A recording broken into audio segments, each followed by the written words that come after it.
Good afternoon, everyone.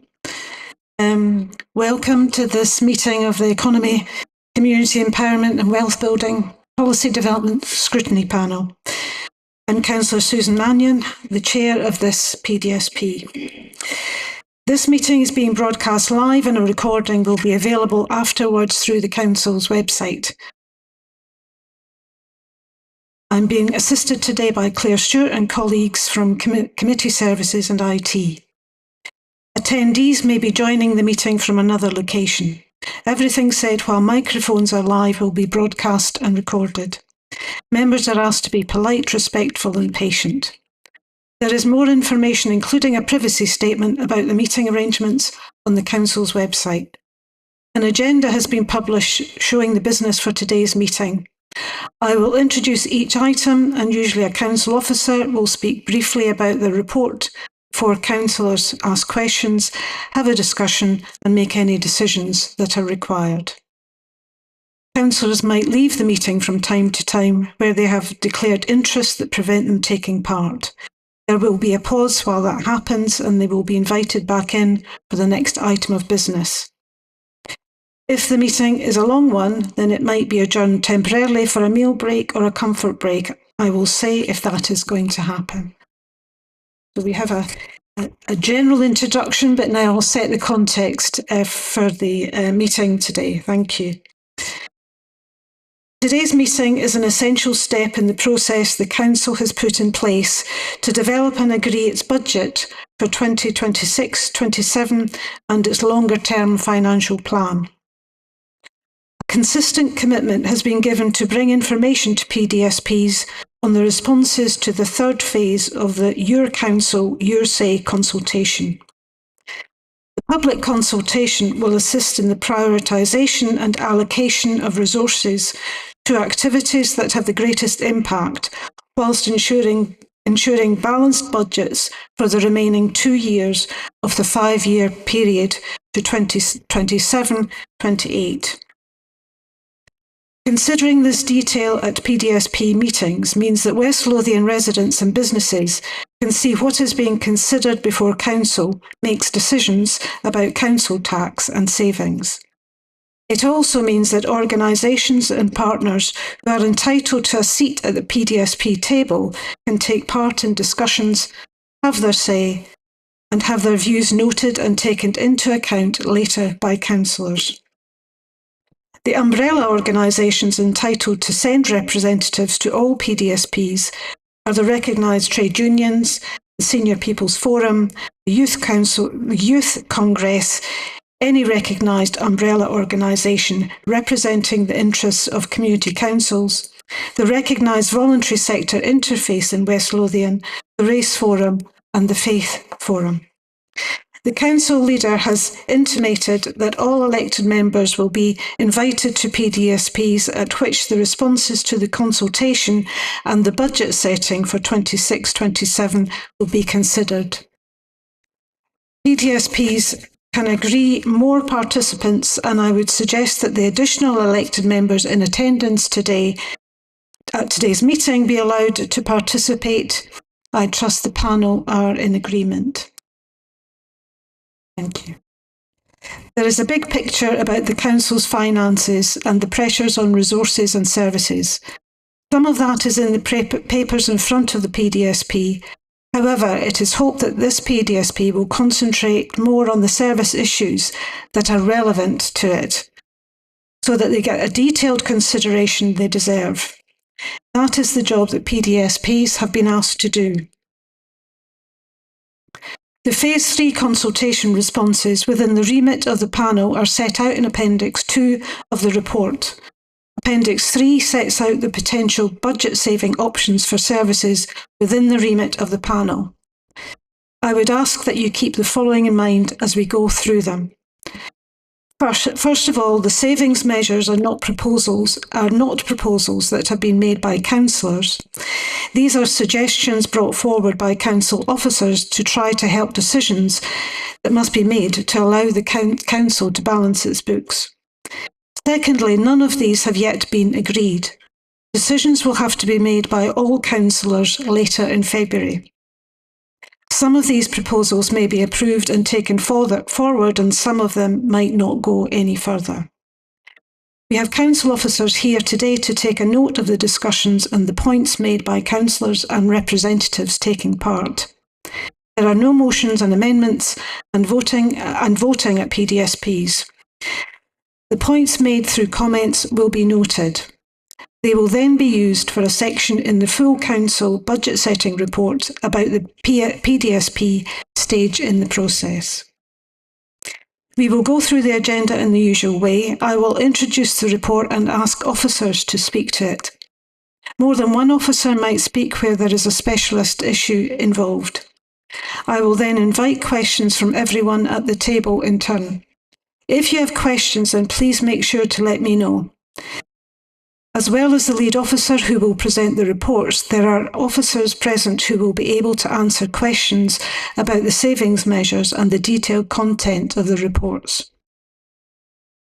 After we have been through all the measures, I will ask if there are any more questions that might have been missed in the first round. From there, I will ask for comments.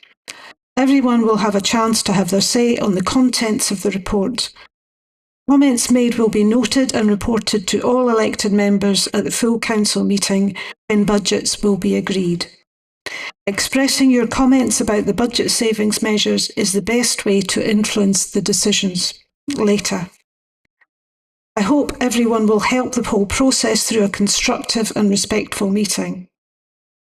If anyone has any questions about the procedures or about what is to happen after the PDSP meeting, please let me know and I will invite the lead officer to explain the process.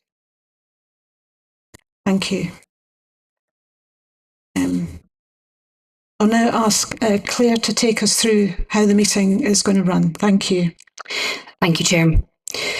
The purpose of the report in front of the PDSP today is to provide the panel with an update on the Council's financial plan and summarises a number of potential savings options relevant to the remit of this PDSP to address the Council's budget gap in financial years 26-27 and 27-28. The report also includes responses from the Phase 3 of the Council's consultation on Your Council, Your Say, which is relevant to the panel.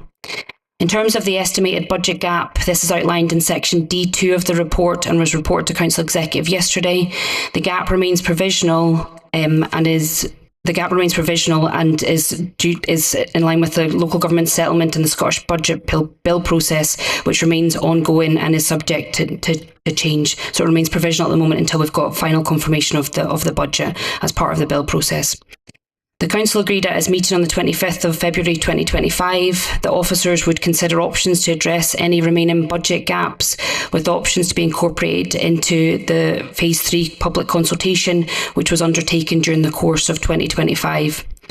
The process for the public consultation and the outcome of the consultation was agreed by Council Executive at its meeting in October 2025 and again in January 2026. In total, 10,051 responses were received to the Phase 3 consultation. The response rates relevant to the PDSP are outlined in section D3 of the paper. In terms of further details on responses to that, Table 4 gives an overview of the comments specific to some of the proposals that formed part of the consultation, and further details are provided to the panel in Appendix 1. In terms of officer responses to the comments that were received as part of the consultation, those are set out in Table 5 of D3 of the report, and further information is detailed in Appendix 2 of the report. In terms of additional savings measures, officers have set out a number of options which are categorised under the themes of the consultation, and those relevant to this PDSP are set out in page 6 of the report with further details in Appendix 3. And there are a number of officers in attendance today to speak to those savings options.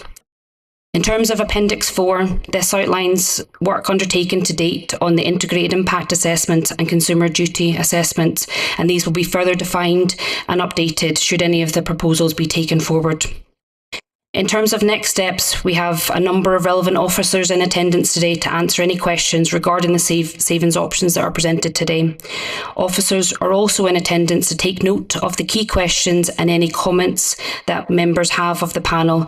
These will be considered as part of the work undertaken by the Director of Finance and Property Services, and will be as they present the budget for 26-27 and 27-28 to Council for approval later this month.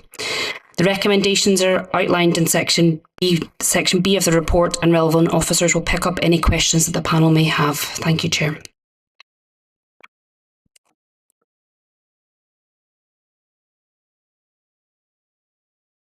Any apologies, please? Thank you, Chair. We have one apology this afternoon, and that's from Councillor Muldoon. And Chair, a couple of our members have joined us online. They are Councillors Meek and Pattle, and also our Joint Forum of Community Councils representative, Donald Stavert. Thank you. Okay, thank you for that. If we can move to item 2, please. Any declarations of interest? Members must declare any interest they have in the items of business for consideration at the meeting, identifying the relevant agenda items and the nature of their interest. Does anyone wish to declare an interest? No. Chair, Councillor Miller has pressed his button. Okay, thank you. Councillor Miller? I think I should declare that I am a trustee at Amman Valley Heritage Trust, the Venny and Firefly. I think because that has a relative bearing on some of the budgets that we're talking about today, but I don't see a conflict. Okay, thank you. Content, thank you. If we can move to the order of business, please. And there is not any urgent business being declared, so we'll move on to item 4, which is the revenue budget strategy 2026-27 and 27-28 report from Claire. Thank you very much. Thank you, Claire. Oh, sorry, we're just taking questions. Apologies. Do you have any questions on the section, just to clarify where we are, on section D3? Thank you.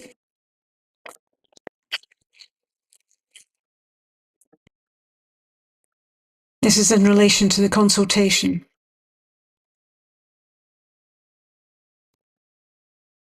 Sorry, do I have any questions coming? Oh, sorry, we've got Councillor Miller's light is on. Thank you, Councillor. Yes, if you could, it would be helpful, I think, just in terms of... So I'll have a couple of questions for D4, but if we're on D3, I would... Yes, please. I'll ask questions on D3. So there's a number of things being identified through the consultation as relevant to this PDSP. Only a couple of them have been taken forward as officer proposals. Does that mean that the other ones are not going to appear in the updated revenue and that they are not being considered for reductions? Okay, thank you for the question. Claire? Craig? Thank you, Chair. In terms of those that are presented today, those are the ones that have been considered by officers that align with the feedback from the consultation, those that align with current council policy and priorities, and are deliverable within the 2 financial years that the council is setting its revenue budget for.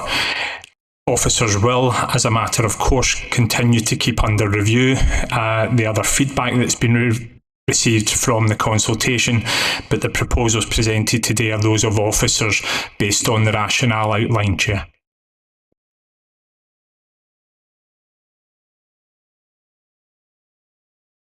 Any further questions with regard to section D3? Councillor Miller?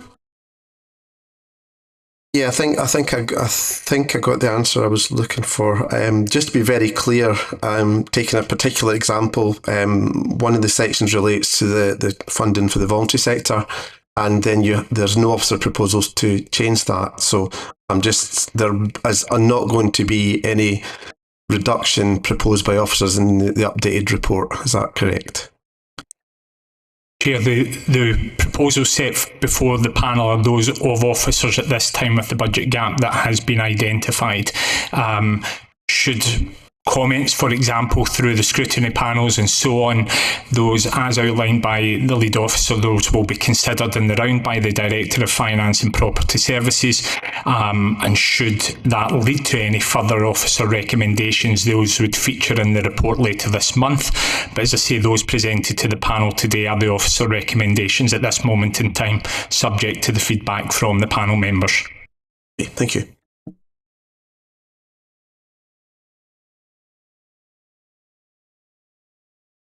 Battle. Hello, Sally. Yes, hello. Thanks. Thank you very much, Chair. I suppose my question is similar to Councillor Miller's, but I think it's sufficiently different to continue to ask it. In 1B, ensuring the council has the right number of managers and staff to deliver its services.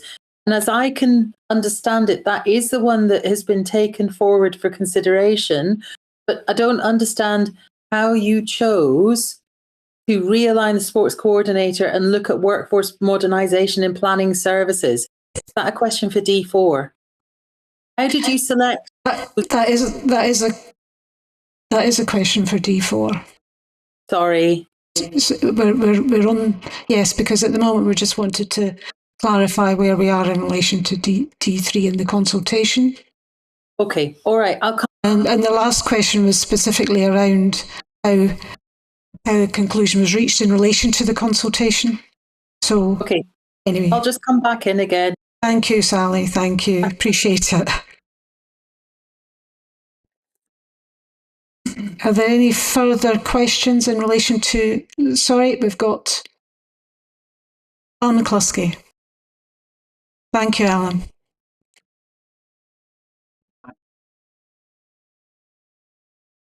Question relates to, I think, the consultation exercise. So I think it's pertinent in relation to this. So when the consultation exercise came out, it related and set out some very high-level proposals that pointed to changes to things like employability services, youth work, and potential cuts to the voluntary sector. However, it was difficult from the consultation to get details on exactly what that meant. So the Gateway, the voluntary sector Gateway, along with a number of other leading third sector organisations, provided a very detailed response to the consultation because we recognise the importance of having a say in the exercise. When the results of the consultation exercise were published, the Gateway, along with other organisations that we know submitted responses, were not listed as an organisation that provided detailed reply. So my question is around, can officials confirm that our response was actually received and has been fully considered? Thank you for that, Alan. Claire? Yeah, thank you, Chair. Thanks for the question, Alan. I can confirm that we were unable to identify individual responses because it's anonymised, so you'll appreciate that was part of the process. I can confirm that the voluntary sector Gateway and a list of other partners, we have got them listed as organisations that participated in the consultation.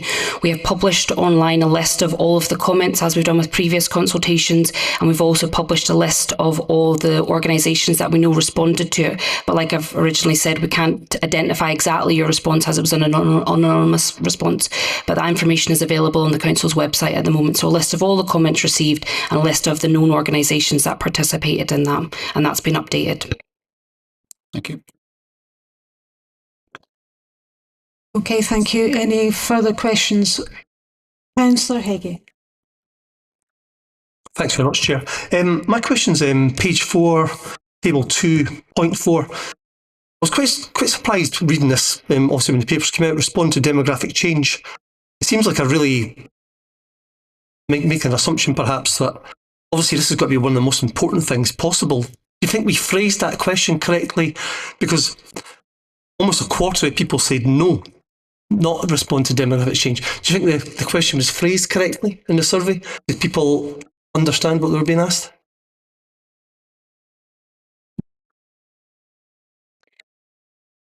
I think this was the highest response to any corporate consultation we've ever had, Councillor Heggie. So I suppose in response to that question, it would be hard unless we go and ask the 10,000 respondents if they understood. But I think the thing we can take from this is it's the highest level of respondents we'd had for a corporate consultation.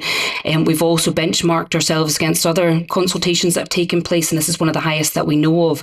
So I suppose in answer to your question, I would think that people do understand what we were asking because they engaged, they proactively engaged. We had huge engagement from harder to reach groups who were engaged in it. We had young people giving us our views. So I would summarise and say I think people did understand given the response rate. It would be hard to specify specific bits unless you went to ask that question almost.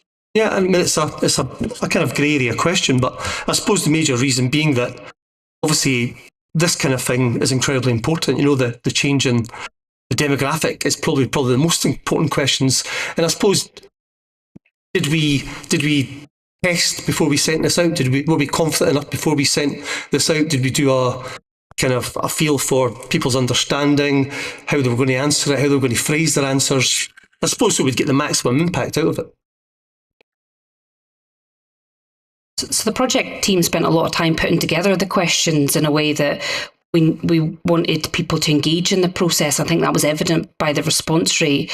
We included a lot of information on scene setting to help residents and those participating to understand exactly what the scene setting was in terms of whistling, what the challenges were, and also for the first time listed out kind of the statutory, non-statutory elements within that consultation. So I believe that was covered by the exercise, and I think that's evident by the response rate, if I'm honest. Okay. Thank you, Councillor Heggie. Any further questions on D3, the consultation process? Any comments at all on the consultation process? No. Okay, so we'll go on to item section D4. Which is the budget saving options. I appreciate patience with this one, but I think given the questions that have come up, it's an indication of how it is that we want to ensure that the consultation is also interrogated in terms of the process and the response. So I appreciate your patience with this one, and sometimes it's difficult to differentiate the issues between the consultation and the outcomes. But anyway, in relation to D4, are there any questions regarding the proposals? Thank you. Councillor Miller. Thanks, Chair. I suppose it's in relation to both of them, both the measures, and one is an FTE reduction of 1 and one's an FTE reduction of 1.5, but it's hard to put those in context. Could we maybe get an idea of the size of the team or this whatever that is one reduction of, and what the effect might be? Councillor Miller, is it Siobhan for this one? Sorry, or Craig?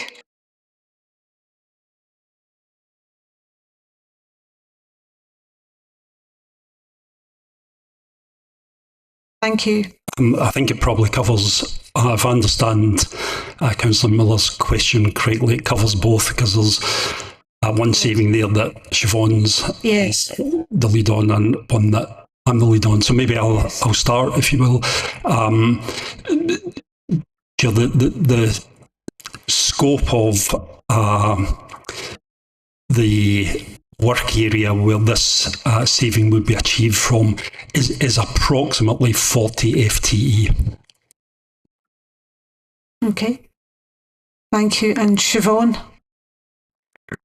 Thank you. In terms of the proposal around the sports coordinator resource, the FTE there is 13 FTE plus a manager to make it 14 FTE, so it would be 1 out of the 14. Okay. Thank you. Fine. Okay, thank you, Councillor Miller. Any further questions at all? Pat Telford. Yeah, thank you, Pat. A question regarding D1D, the workforce modernisation and planning services. The proposed staff reduction of 1.5 FTEs. I'm under an efficiency. There's 2 parts to this question. The first one, what would be the efficiency? And if you get into the integrated impact assessment, you look down to first part of it. I've got it here, I'll get to it. Yeah. How does impact of it? And it's, will your proposal have an impact on groups with protected characteristics? And it says maybe. So it may have a, so if you get into the groups of protected characteristics, the one that is pointing out is age. There's an impact of people of a specific age. This can be any age group, a person belonging to a particular age, for example, 32-year-olds or other ages. And it goes on to say, what effect difference will the proposal have? It's highly likely that those staff who may seek voluntary retirement will be at the upper end of the age scale due to the operating terms and regulations of the pension fund. And I think that's a wee bit discriminatory itself, that you're saying it's folk at the top of the scale and not at the bottom of the scale. I don't know the use the buzzword demographic of that area of the council, but that's a bit the rot. Then the next section it says, how do you know that? What evidence and research have you used? Planning services delivered to everyone. The age for early voluntary severance retirement is set in policy. What is that age? Because if you're going to early voluntary severance, anyone under the age of 50 can take ERVS, and it starts at the age of 17 as long as you've got 2 years service. So my question is, why have we put maybe? Is it affecting people with a protected characteristic? By the way, that's not just one question, that's a question from the JTUC. Sorry. Thank you for the question, Ted. Craig? Yeah, thank you, Chair. A number of aspects of to the response to that question, which I'll try and work through, but if I don't pick them all up, then I'm absolutely happy to come back in, Chair. I think the first thing to be clear on is that this is an estimate of FTE reduction. It's not, so the table Appendix 3 clearly states at the top that it's an estimate. So what that's based on as a very broad starting point is to achieve £100,000 of a saving. That's likely to require a reduction in headcount of 1.5 FTE if that saving was only achieved through headcount. Takes me on to the second part of it. So what is required here is a review of the service, which is driven partly by legislative change, which I'll say a little bit about in a minute, but also partly through the ongoing requirement to be efficient and effective in terms of the way we deliver the service. So we might achieve some of this through different efficiencies rather than necessarily going direct to a reduction in headcount. But looking at the reduction in headcount, Chair, the rationale for this is that there has been legislative change in the way that the planning service is delivered, and most significantly, the local development plan, which is part of the statutory duties we perform, is moving from a 5-year cycle to a 10-year cycle. So we have a staff complement who are focused at the moment 100% of the time on delivering the replacement local development plan. When that LDP, under previous legislation, when we'd concluded that process, because it was a 5-year cycle, we had to start almost immediately. Under the new legislative provisions, it's a 10-year cycle, so there's now essentially a 5-year gap before we have to start that work again. So it's that change which generates the majority of the options for an efficiency to be achieved here. And Chair, just coming on to the bit about retirement. So we know already that we have received notification of retirement in the service. We anticipate further retirements coming forward. if those retirements don't come forward, we can achieve the efficiency in other ways. And I say this has all got to be part of a workforce process where there will be consultation with staff and consultation with trade unions as part of that. Thanks, Chair.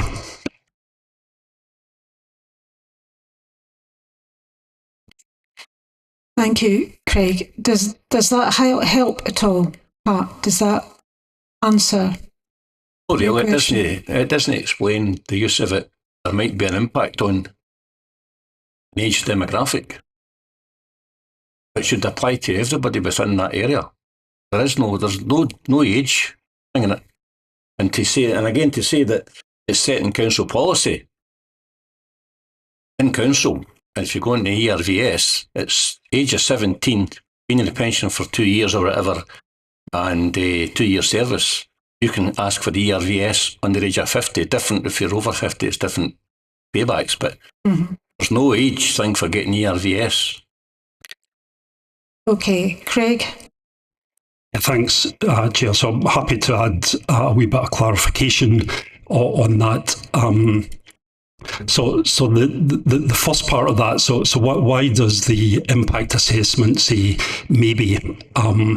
That's because that's the template recommended under the legislative provisions for consumer impact.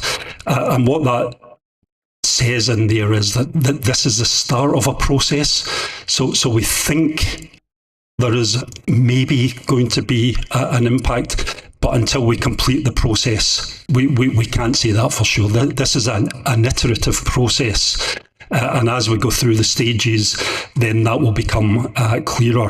And as I say, Chair, the reassurance that staff and trade unions will be fully involved with that process in accordance with the Council's normal practice for taking forward workforce changes of this nature.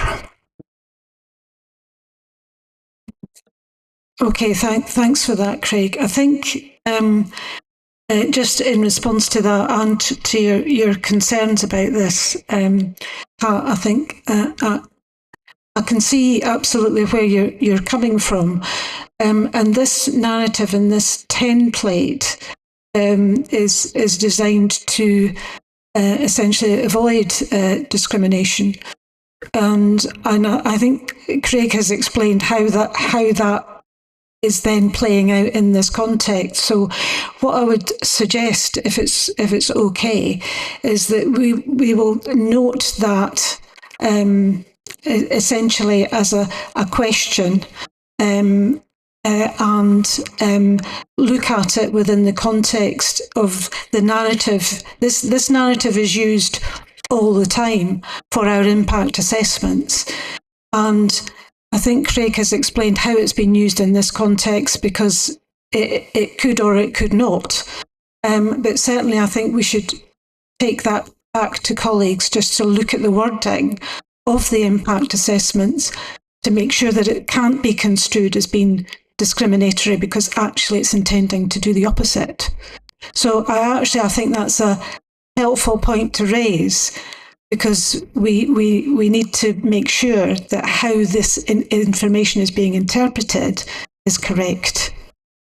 So I think we could, on the basis of this conversation and this comment, we can go back and just check the wording to make sure it's doing what it's supposed to be doing.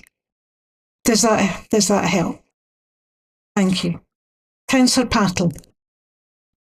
Yeah, thanks very much, Chair. Also, thank you to Pat, because that was actually one of my questions. I didn't know what age was set out in the policy either, so that's been extremely helpful. So thank you. I like my first question, just going back to it, is how in the workforce alignment, how did you choose the sports coordinator and the planning officers? How come they have been selected? Is it just because those are the ones that are relative to this PDSP, and in other PDSPs, other services will be looked at? Or is it because it's these two that have been identified by the financial team as the ones that where we can make savings? I'm just not clear. I am coming to all the PDSPs, but I'm just, yeah. I see what you mean. There's the kind of potentially crossover, but I think perhaps, and also to avoid a crossover, presumably we need sort of two answers to that question, because there's one for the sports coordinator and one for the planning position. So, Craig, do you want to answer that one first, please? Thanks. Sorry, Greg. Yeah, thank you very much, Chair. It might be helpful just to set the context, because I think Councillor Pattle's second point goes somewhat to answering that. Heads of service across all of the directorates are identifying within their own teams and activities and priorities, I suppose, for work going forward. Some of those areas where efficiencies in both frontline service delivery and management functions and efficiently delivering those services could be considered by members as part of the budget consultation proposals. So you are correct in what is presented to the panel today are specifically those under the remit of this panel. Other PDSPs, as you're aware, are taking place this week, and there may be similar measures that are relevant to the remit of that panel.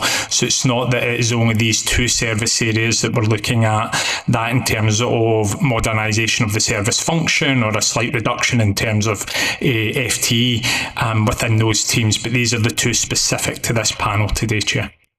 Okay, that's great. Thanks very much, Greg. I just had a question about the sports coordinator realignment. It says that the impact on the service performance and quality is that the council will continue to deliver sports coordinator activity within the envelope of external funding received. That is an amazing sentence.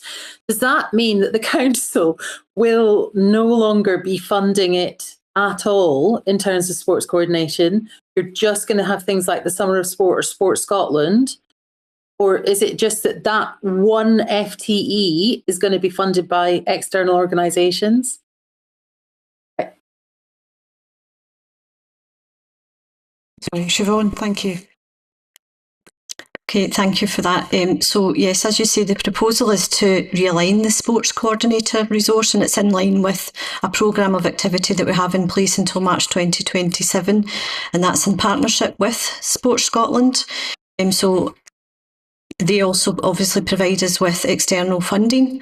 So once the agreement ends in 2027, we would propose to not continue that particular post or the equivalent to that in terms of the FTE. However, over the next year, we are going to be working closely with Sport Scotland to develop any new agreement with them, which would then start from April 2027. Okay, all right. And in terms of the planning officer, Craig, I think you did basically answer this. But is it essentially what you're saying is that because we're moving to 10-year LDPs, the work will just not be there for that 1.5 FTE? Is that what you're saying?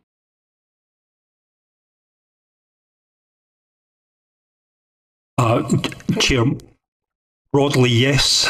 There will be an efficiency to be achieved there. We will look at the whole service as part of the review. So the driver is a change to legislation, particularly with respect to the local development plan. But there are other changes in legislation which will have more minor impacts on the way we deliver services. So, there is potential for it to be achieved in a different way. But, again, I stress here that we have to go through the formal process of understanding that and engaging with staff before we come up with a firm proposal. Okay, and then if it's all right, I've just got one more question, which is slightly generalised, but I think it fits in with this appendix and with D.4. Am I right that in all of these PDSPs, these proposals, they just relate to cuts? I was thinking about it the other day with all the extra responsibilities that are coming in terms of things like planning enforcement, where we have extra responsibility, be that statutory or non-statutory. But we're not looking at anything like this over this week. We are only looking at cuts. Is that correct? I don't know who would answer that. Sorry. No, it's an important question, Craig. Well, Chair, I can answer that from my own perspective. as the Deputy Chief Executive has set out, there's a range of options which are before elected members. I suppose, Chair, the starting point is there is a budget gap, which there'll be more said about that at the budget meeting itself. So, savings have to be achieved. But from my perspective, the saving can be achieved in a number of ways, which is not necessarily about cutting services. It's about responding to external circumstances and might change legislation which reduces part of the workload. Councillor Pattle's correct that there are other responsibilities coming in at the same time, so the review is about managing and balancing all of those to achieve a saving in the most efficient way possible and minimising the impact on customers for the council. Okay, all right. Thank you very much. Thanks, Kate. Yeah, I mean, I think that's a helpful question in quite difficult circumstances about what we need to save over this period. But I think it's also giving a reassurance that all of that work is being done in such a way as to ensure, and in discussion with those areas that you've just mentioned, that those areas in our functions at this are not compromised by this particular efficiencies as such. So I think that's an important point to make. So thank you, Sally. Are there any further questions at all? No. Oh, Alan. Thank you.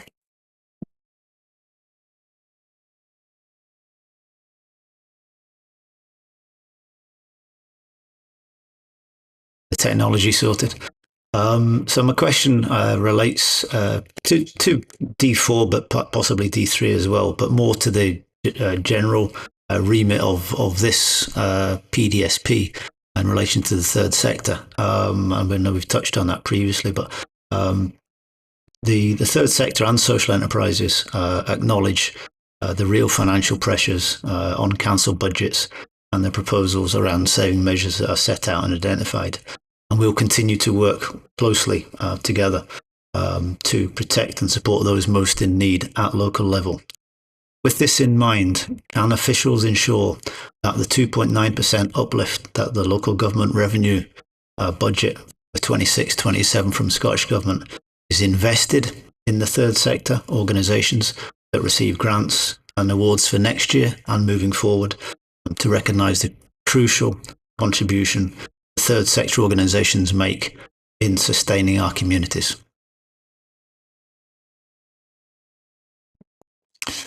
Thank you, Chair. I think under the remit of the PDSP, what I could commit to is that comment will be noted by colleagues today, and the Director of Finance and Property Services will consider that when he's presenting the budget to full council later this month, Chair. Okay. Thank you, Alan, for the comment. Donald. Yes. Hello, Donald. Yeah, give me a second. Here, I'm trying to put these savings that are proposed into some sort of context with the budget that's allocated to this PDSP. What is the total budget that's allocated to this PDSP?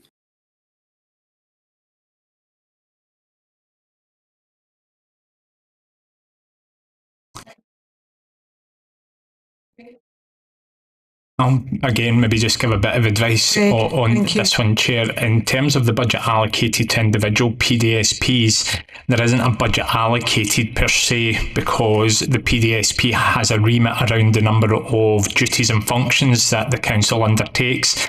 and those budgets will span across a whole host of service areas. For example, the sports coordinator post that we've considered today sits within active schools, which sits within education services and overall education services budget. So there is a crossover within that. But just to give a sort of approximation for that, in terms of planning, economic development and regeneration, there's a total revenue budget of 2.8 million for that function area, and most of that would sit within the remit of this committee. Thank you for that, Greg. Is that helpful, Donald?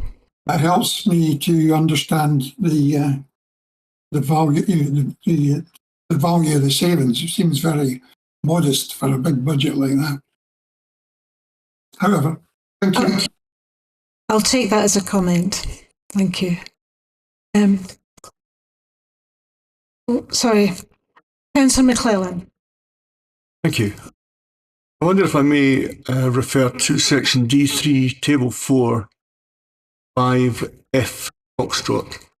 Support to Gallaudet committees for installing bunting. Installation of bunting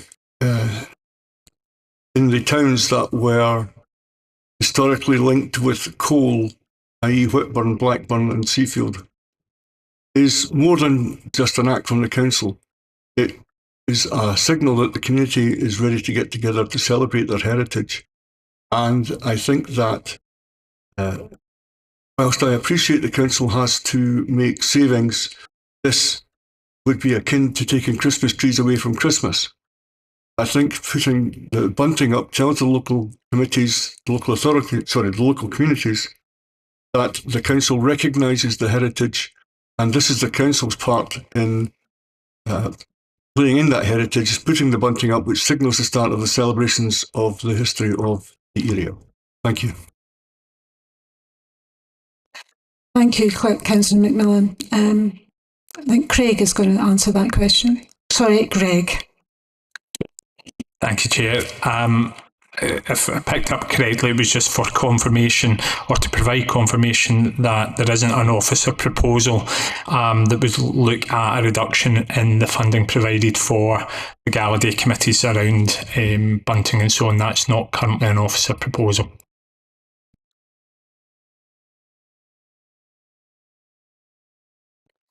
Thank you, Greg. Sorry, what did that mean? Do you plan to take it away or don't you?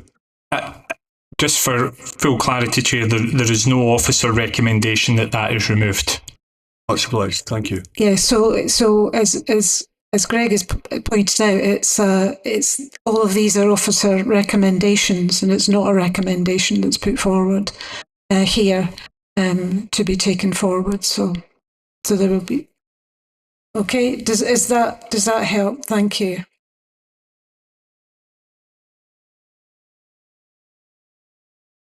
Okay, any further comments at all on section D3? Sorry, D4? Any further questions at all or comments? Okay. In which case, thank you very much for your contributions today. I actually think it's a few interesting points have been raised, and it's greatly appreciated. All of that will be recorded as such. Can I just check there are absolutely no more questions before we go? Councillor Miller. I wasn't sure if we were just finishing a D4 or whatever, so just a general comment on the whole paper then. That's fair enough? That's fine. Yeah. I mean, we don't have a lot of reductions proposed here, so it's probably one of the easier committees of this week. I was very pleased to see the consultation responses highlight the value of community work, the voluntary orgs, and even highlighting how the small amounts of money coming from disbursements can make a significant difference to some of the local groups. I think I would agree with the comments raised by our voluntary sector rep that whilst there is no proposals to cut anything here, which is really welcome, we should understand that each of these organisations are facing increasing costs, that the utility bills have went up, that they're shouldering the living wage increases, and that a freeze or a no cut, whilst might be welcome, is not matching the burdens that these organisations are under. So it certainly, I would add that as my own comment, that the request for the uplift that the council's getting from government to be passed on is not unreasonable. Councillor Conn.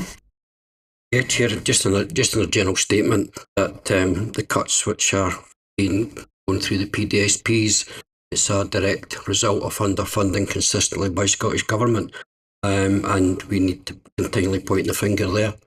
So the deliberations that we're having is a consequence of Scottish Government, and taking on board the earlier comments, I would just echo that representation should be made to Scottish Government, local MSPs, Cabinet Secretaries, to actually get us to be properly funded. And some of these discussions, hopefully in the future, we wouldn't have to have. Thank you, Chair. Thank you, Councillor Conn. Any other comments? Okay. Thank you very much for your attendance today, and thank you for the comments and the questions from all members here. Greatly appreciated. Thank you for your patience. Thank you.